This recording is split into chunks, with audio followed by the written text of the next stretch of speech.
Have you ever felt out of place in this world? Not the kind of awkwardness you feel at a party or the unease of social interaction, but a deeper kind of disconnection. You hear beautiful words, yet you can clearly see what lies beneath them. Kind words that carry the scent of manipulation. Truths repeated like mantras, until no one dares to ask, why? You begin to realize something frightening. This world isn't short of intelligent people. It is overflowing with people who want to be lulled to sleep. And when you truly think, truly dig deep, truly dare to touch the foundations of morality, religion, politics, the meaning of life, you will understand why Nietzsche called it a tragedy. The ability to think makes you lonelier, because the clearer you see, the harder it is to belong. In today's video, I will show you why the crowd not only fears the truth, but also hates the awakened.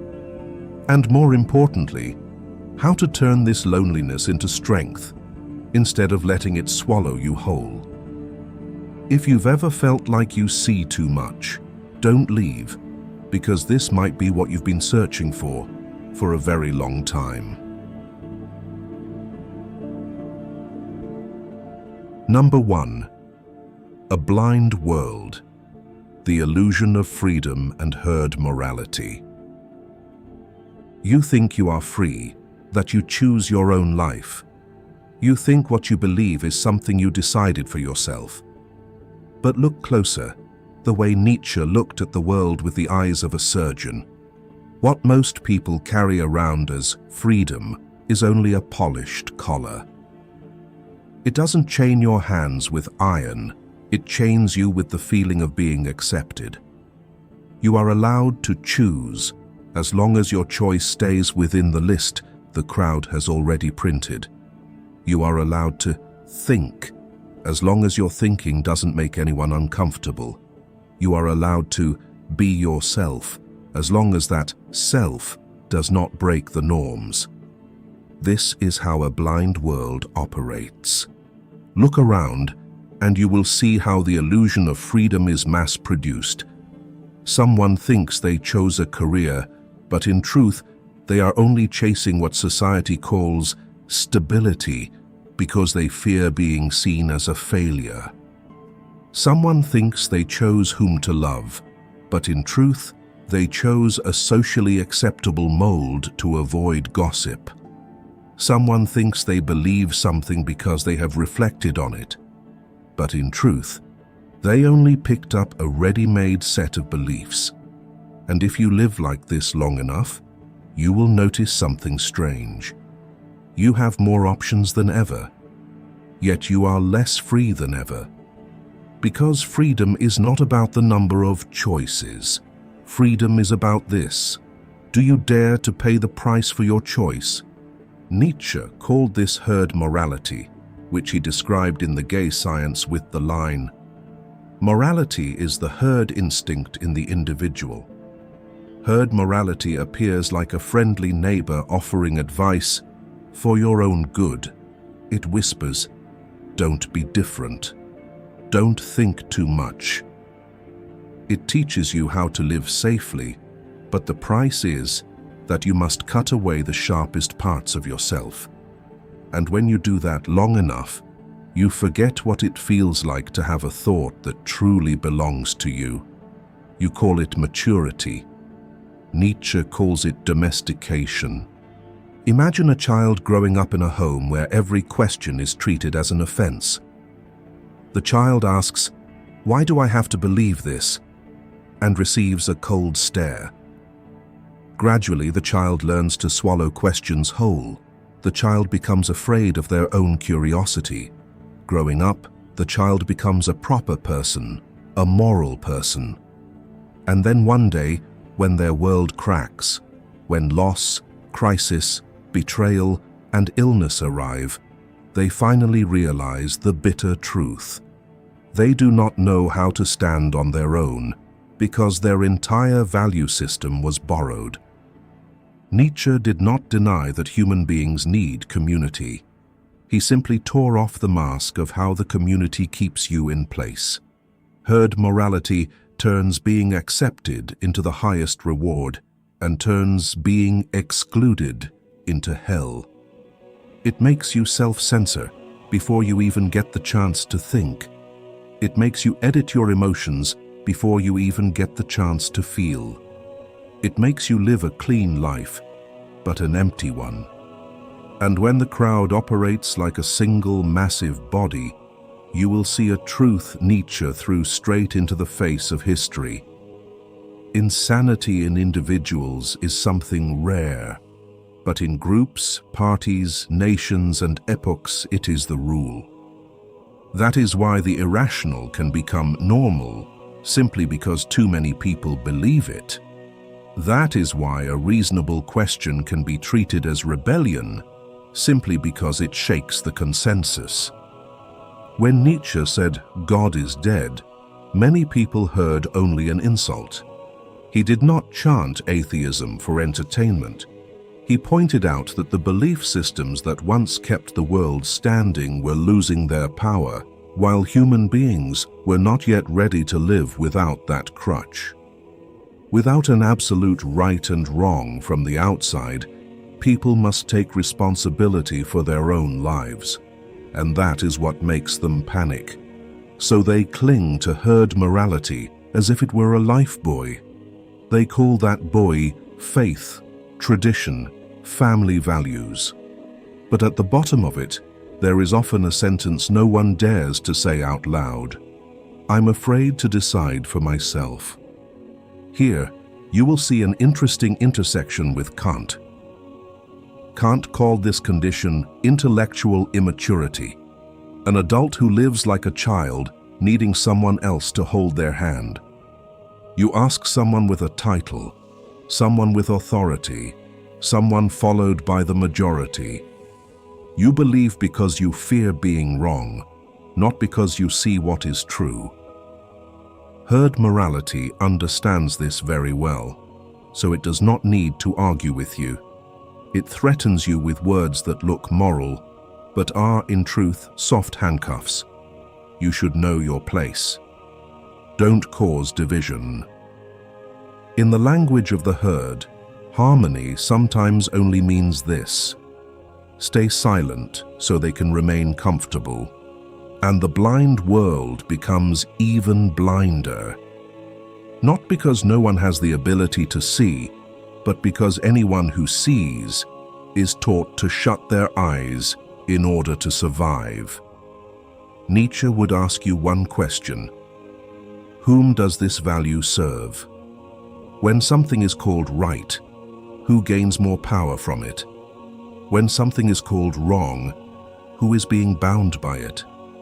When sacrifice is glorified, who benefits from that sacrifice? And when you begin to see this structure, you will understand why your sense of not belonging is not your fault. It is a sign that you are seeing the restraints, a sign that you have noticed an invisible hand guiding you through pre-packaged right and wrong. If you feel something in these words knocking against your chest, remember the most important point of this section. Real freedom is not a gift society gives you, and herd morality is not something you choose through reason. It is something you are programmed with from childhood, through rewards and punishments, through conditional love, through the fear of exclusion. And when you begin to see it, you are standing at a threshold. The next step will not be gentle, because once you see, the world will begin to look back at you with different eyes. That is when the crowd's hatred toward the clear-sighted reveals itself. Number 2. Thinking. When you remove the blindfold. Thinking, in Nietzsche's sense, is not loud slogans or the usual thoughts that run through your mind. Nietzsche does not call that thinking. Nietzsche calls it a kind of obedience wearing makeup. People often enjoy arguing because it feels like victory, but real thinking is not about defeating someone. Real thinking is a pause, an opening, deep enough to see. When you start thinking, you do not rush into battle to prove yourself right. You step back, you stare directly at the foundations of belief, and you ask, why do I believe this? Who put it in my head? Does it still fit my real life? Nietzsche warned in Human, All Too Human, that the most dangerous thing is not lies outside of you, but certain convictions inside of you, because they shut the door to every other possibility of truth. Convictions are more dangerous enemies of truth than lies. The awakening process in Nietzsche's spirit often begins with a small discomfort, like a grain of sand in your shoe. You look at a rule that has always been that way, but your intuition catches the smell of fear inside it. You witness something called morality, but your eyes detect a negotiation of power. The first step of thinking is not finding answers. The first step of thinking is doubting what has been wrapped in the word obvious. Plato has a famous story called The Cave. Picture it like this. A group of people are chained from childhood inside a cave, and they can only look at one wall in front of them.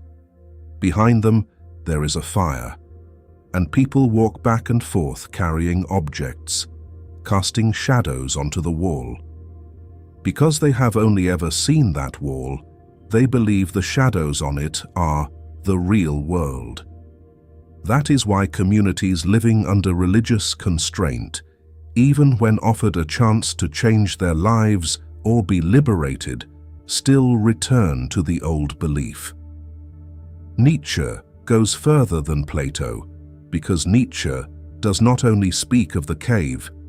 Nietzsche speaks of how people love the cave so much that they come to hate the one who steps outside. You do not need to become an atheist to see this. You only need to become honest. A person can practice religion through deep experience, but with enough awareness not to be imprisoned by it. You may have believed that if you prayed every night, chanted under the lamp's glow, the suffering and illness in your family would disappear like mist at sunrise. You may have knelt for so long that your knees went numb, just to bargain for one simple thing: your mother to recover, your father to suffer less, your home to breathe a little easier. You may have thought that if you were sincere enough, God would have mercy. But then you realized that some illnesses do not retreat before prayers, some bills do not vanish because of a chant, and some tragedies still happen even when the altar remains lit. You begin to see something both painful and cold. No one can live your life for you. The moment you realize that, you touch the most subtle mechanism of restraint. Some places use promises of miracles to keep you in fear, to keep you compliant, to keep you from daring to overcome yourself. If there is a blindfold you once tied around your own eyes just to feel safe, what name does it carry? Family, religion, success, or the fear of being abandoned?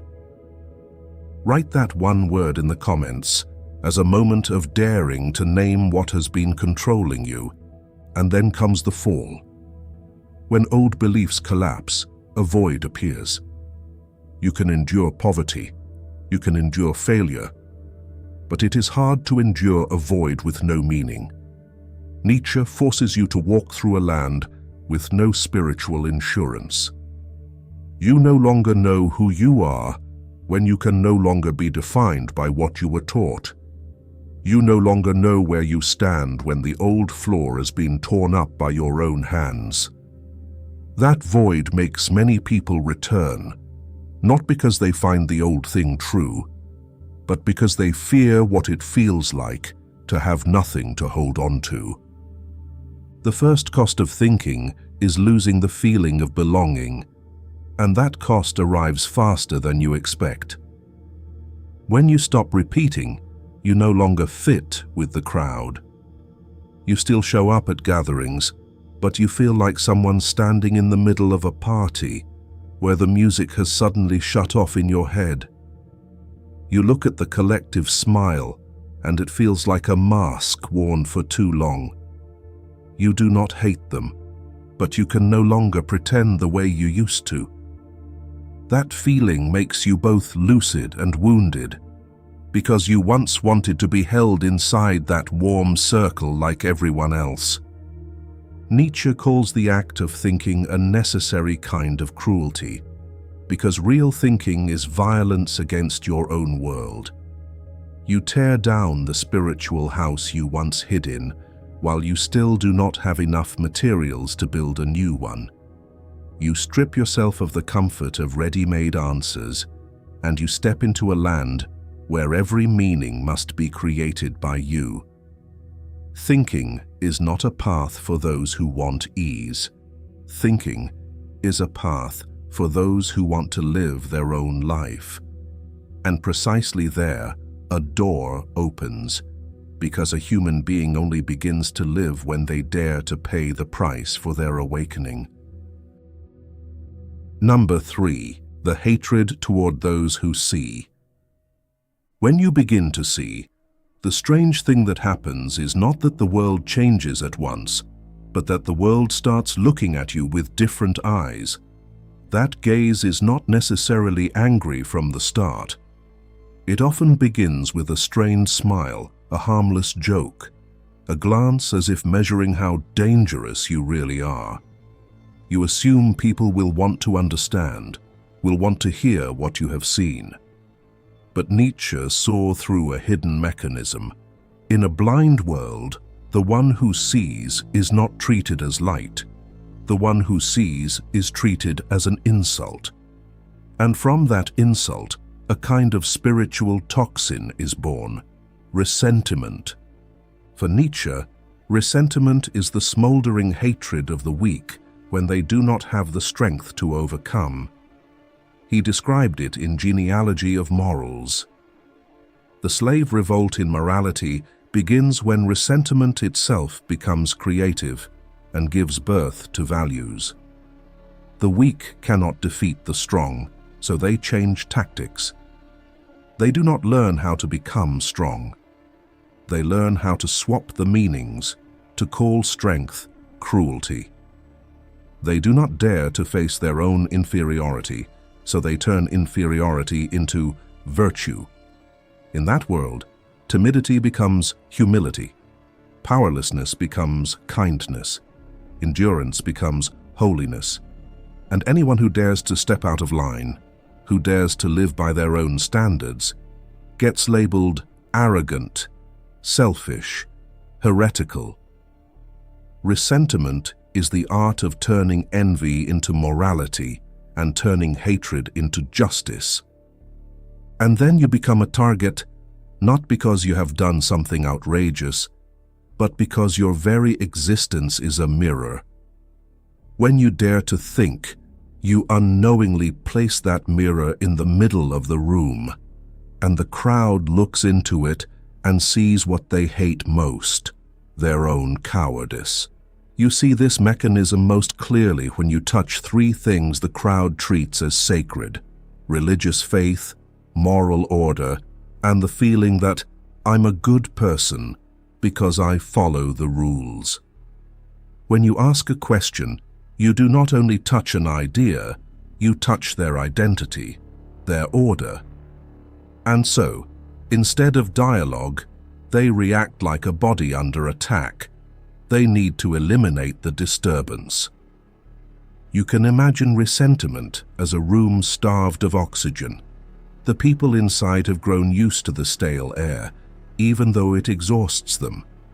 Then one day you open a window. Cold wind rushes in. Instead of being grateful for fresh air, they panic because of the cold. And in that panic, they call you a destroyer, because they confuse temporary discomfort with real danger. That hatred rarely appears as a public execution. It shows up first as ridicule. You hear, "Why think so much? Live simply, and you'll feel better," and you take it as advice. But deeper than that, it is a warning. Don't make me think. Ridicule is the herd's anesthetic because it turns what is serious into a joke, and then people can kick it away without feeling guilty. After ridicule comes exclusion in the name of justice and morality. This is ressentiment's moral weapon. Exclusion is the most refined form of violence because it leaves no visible wound, yet it severs your social lifeline. You begin to notice invitations disappearing, familiar people avoiding your eyes, and messages falling into a prolonged silence. That silence is not busy. It is a wordless message. You no longer belong. And when a person is cut off from the community, the person often folds inward, adjusts themselves, says what they do not believe, just to earn back a little warmth. Religious history has a famous example of this mechanism. Galileo Galilei. When he defended the view that Earth is not the center of the universe, the issue was not only whether the science was right or wrong. The issue was that his words threatened the order of meaning that the Roman Catholic Church was safeguarding. The Roman Inquisition tried him in 1633, then forced him to live the rest of his life under surveillance and isolation. That is exclusion in the name of morality, not killing you, only making you no longer trusted, no longer allowed to stand within the circle of human beings. If you're listening to this and your chest tightens, you may have tasted the signs of resentment without ever naming them. You've been told, "Don't be so complicated."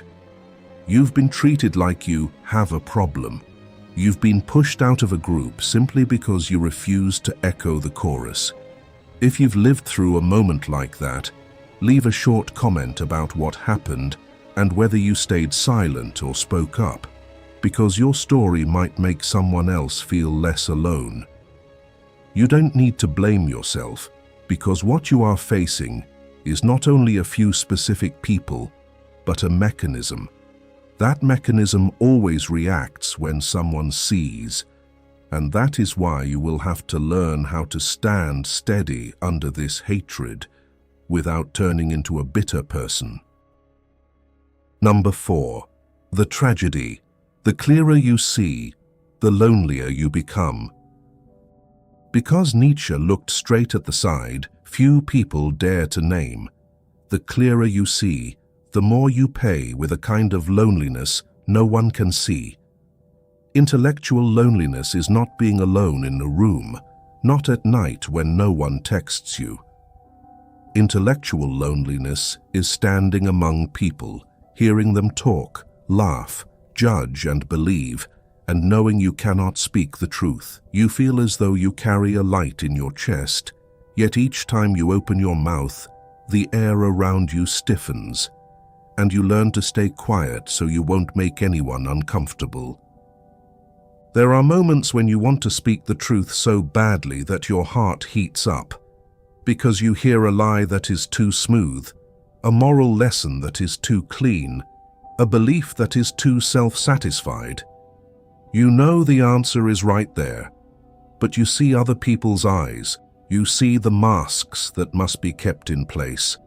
You choose silence because you understand that raw truth can shatter a relationship, a job, a position in the community. You begin to use a half language, speaking around things, speaking softly, speaking in ways that feel safe. And then one evening, you hear yourself again and realize your voice no longer belongs to you. This is the most subtle prison, a prison you lock from the inside.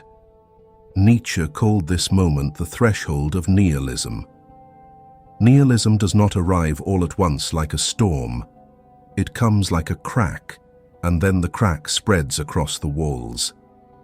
When you no longer believe in a good and evil handed down from above, when you no longer believe life comes with a pre-packaged meaning, the question opens under your feet like a pit. So is everything I've been doing all this time meaningless? That question shows up when you are tired, when you witness good people being treated unfairly, when you see the dishonest still living well, when you see illness strike without reason, when you watch someone you love slip away while you have prayed until your throat goes raw. When people look too deeply, they can slip into what Nietzsche called nihilism, the feeling that all values are inventions, all goals are decorations. You begin to see life as a cruel joke. You look at love and see chemicals and the fear of loneliness. You look at morality and see the herd's strategy for survival. You look at success and see a ritual for gaining recognition. You look at family and see a web of expectations and guilt. Nihilism is that place. You no longer believe the old, but you do not yet have the strength to create the new. You stand between two shores, with cold water rising to your chest. In that water, the most dangerous thing is not the world. The most dangerous thing is the voice in your own head. Self-doubt appears like a second blade. You ask yourself, what if I'm the sick one in a normal world? When you have been isolated long enough, when no one responds to your questions, you begin to doubt your own senses. You begin to treat your difference like a disease. Ordinary people can soothe themselves with a sentence, "Everything will be fine." Those who truly think hear that sentence like a lullaby. They see the contradictions in moral talk, the hypocrisy behind smiles, the injustice embedded in order, and they do not know how to live without becoming bitter. They fear that if they keep looking, they will come to hate the entire world. And they get trapped in a spiral. The smarter they are, the clearer they see. The clearer they see, the lonelier they become. The lonelier they become, the more they doubt themselves. The more they doubt, the more exhausted they grow. The philosopher Albert Camus called that state the absurd, when human beings hunger for meaning and the world stays silent. Camus spoke of suicide as a serious philosophical question because when meaning collapses, life itself is put on the scale. Nietzsche also saw this abyss, but he would not allow you to stop in this despair. Nietzsche wanted you to realize that nihilism is not the end. Nihilism is a crossroads. But before you reach the crossroads, you have to pass through the night. That is why the greatest tragedy is not ignorance. Ignorance can be sheltered by illusion, lulled by belief, comforted by the crowd. The tragedy is an intelligence sharp enough to see the truth, while the heart is not yet strong enough to live with it. The tragedy is eyes open, but legs that do not yet know how to walk. And if you are in this phase, you do not need to condemn yourself as weak. You are simply standing in the exact place every overcoming must pass through. Where light hurts, where truth isolates, where nihilism whispers that nothing is worth it, and where you must decide whether you will collapse or learn to create meaning with your own hands. Number 5, the will to power, turning tragedy into fuel to create your life. This is where Nietzsche splits the fate of those who think into two. Some see the falsehood and become disillusioned, mocking everything, smiling faintly at every belief, living like an intelligent ghost. Others see the falsehood and become creators, using truth itself as raw material to forge their lives anew. The same light, yet one person is burned by it, while another refines it into fire. And the boundary between those two paths lies in a central concept in Nietzsche, the will to power. Nietzsche is not talking about the power of a dictator, a manipulator, someone who steps on others. The will to power, in its deepest sense, is the inner life force that drives a human being not merely to survive, but to rise, to shape themselves, to overcome themselves, to give form to themselves and to the world. It is the instinct that says, I don't just want to get through the day, I want to live in my own way. It is the energy that makes a person refuse to be anyone's shadow, refuse to live as a product of fear. Above all, the will to power is power over oneself. The power not to be led by inferiority, not to be imprisoned by the past. You can see the will to power as a spiritual muscle. This muscle is not born because you read a few philosophical lines and feel moved.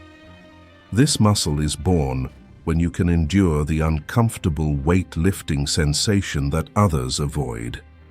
So when you have already seen the truth, the question becomes, what will I do with this truth?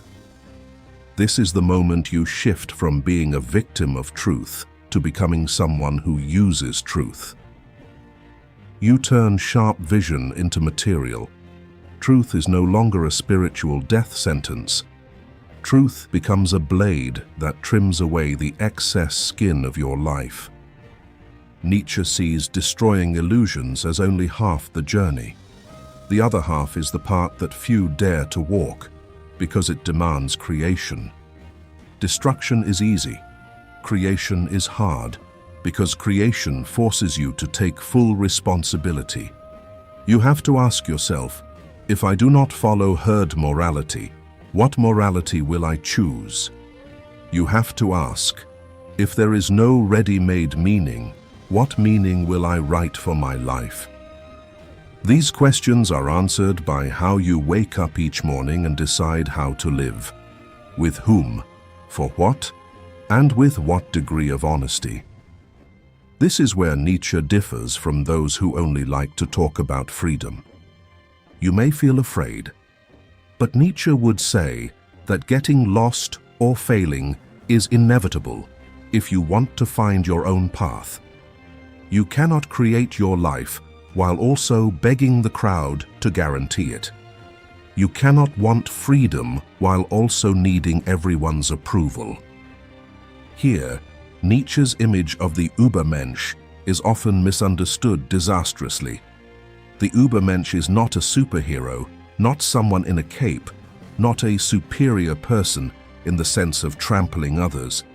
The Übermensch is a human being strong enough to live without illusions, disciplined enough not to be controlled by desire and fear.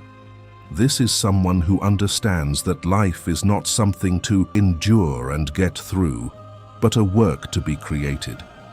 They do not see pain as a curse, but as material. They do not see tragedy as a full stop, but as a furnace. That is why Nietzsche is always haunted by the figure of the artist, the one who creates an aesthetic for their own life, knows what is worth choosing, dares to drop what must be dropped, and dares to live with the consequences. You can see the Übermensch in an utterly ordinary person without any need for myth. Someone once constrained by family with the line, "You must live properly, according to the faith, according to the rules," then chooses a harder road. They learn how to love without submitting, how to respect family without losing themselves, how to stand on their own feet. Another person may have been betrayed, sworn, "From now on, I won't trust anyone." And yet they do not turn the wound into a prison. They learn to set boundaries, to choose people, to love with clarity, and to keep the heart open without diminishing themselves. So the will to power is not a cheap motivational call to be strong. The will to power is a transformation, turning tragedy into creative fuel. You no longer need the world to tell you who you are. You begin to write your own life story. But writing that story is not enough. You still have to learn how to live with it in a world that always wants you to return as a safe copy of the crowd. And that is when we need to talk about a concrete direction. How to keep your eyes open without being swallowed by loneliness. Number 6. A direction in Nietzsche. Living as the clear-sighted in a blind world does not begin with you becoming more right than others. It begins with you having the courage to pay a price most people refuse to pay: loneliness. You do not need to torture yourself for feeling out of place, because that feeling is a sign that you have stopped living by the version of truth handed out to the crowd. Nietzsche will not comfort you with, "Everything will be fine," because he understands something sharp as a blade. Freedom is not a carpeted road. Freedom is a road where the crowd does not walk beside you. When you begin to be different, they may not necessarily hate you, but they will no longer feel you belong. You need to accept this the way you accept a law of nature. You can remind yourself with a sentence that is both cold and lucid. If everyone agrees with me, likely I haven't thought deeply at all. But accepting loneliness does not mean you turn into an arrogant person. There is a trap many awakened people fall into. They escape herd morality and then immediately create a new herd orbiting around themselves. They start speaking as if only they are awake while the whole world sleeps. They turn their pain into a crown, their difference into power, and their seeing through into a new religion. Nietzsche hates the crowd, but Nietzsche also hates the one who wants to become a guru. The clear-sighted do not need disciples. The clear-sighted need discipline with themselves. You do not need to convince the whole world. You only need to live consistently with the values you have created, because that consistency becomes silent proof. When a person lives truthfully, they do not need to say much because their life speaks for them. If you want to last without being crushed by loneliness, you need a practical strategy for living. You need a small tribe of your own. A few kindred people are better than 1,000 superficial ones. Kindred here does not mean they must match you in interests, career, or political views. Kindred means they can tolerate hard questions, they are not afraid of truth, and they do not require you to wear a mask in order to be near them. You might meet them in a reading group, a therapy community, an art class, an early morning running group, or even in a chance conversation with a stranger whose eyes are not quick to judge. Once you accept loneliness as the cost and build a circle of people who are real enough, the next step is what Nietzsche is most obsessed with: turning your life into an aesthetic work. Many people misunderstand aesthetic and think it means living beautifully so others will admire you. Nietzsche does not mean that. Aesthetics, in Nietzsche's spirit, is living so that each day has a shape, a rhythm, a choice, a style of the soul.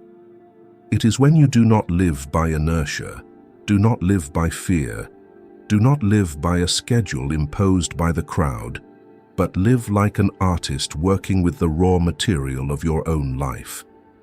If no objective meaning falls from the sky, then live in a way that makes today worth looking back on. If your life were a film, then live so that it would be worth watching many times, not because it is perfect, but because it is true, has a backbone, and has direction. You will be surprised to see that aesthetics does not live in glamour. Aesthetics lives in small choices. You choose to read a page instead of scrolling mindlessly. You choose to speak truthfully, just enough, instead of flattering for peace. You choose to keep a promise to yourself instead of trading it for comfort. Those choices create a life with form, instead of a life that spills and runs like water. To test whether you are living by your deepest will, Nietzsche offers a test as cruel and beautiful as a curse: eternal recurrence. Imagine a night when everything is quiet and a demon's voice asks you, if you had to live this very life, each day, each pain, each mistake, each moment repeated endlessly, could you bear it? This question is meant for you to feel with your whole soul. If the answer is no, it is a signal that you are living out of alignment with your deepest will, living a life you do not want to sign your name under. No is a sign that you are giving your life to things that are not worth it. And if you are brave enough, you will use that no as a map. You will ask next, which part of my life would I not be able to endure living again? And then you will see clearly what needs to change, because truth always reveals itself when you place it before the horizon of eternity. Eternal recurrence is not meant for you to believe as a cosmological doctrine, but to force you to answer for your life. Nietzsche uses the image of the demon not to scare you for fun, but to place you in an ultimate courtroom where there is no audience, no borrowed morality, no excuse like because of circumstances, because of fate. When the demon asks, would you live this life again, endlessly? It is really asking, do you dare to take 100% responsibility for every choice you've made? Because if everything repeats exactly, then every time you delay, every time you live to please others, every time you betray your own intuition, it is no longer a small mistake.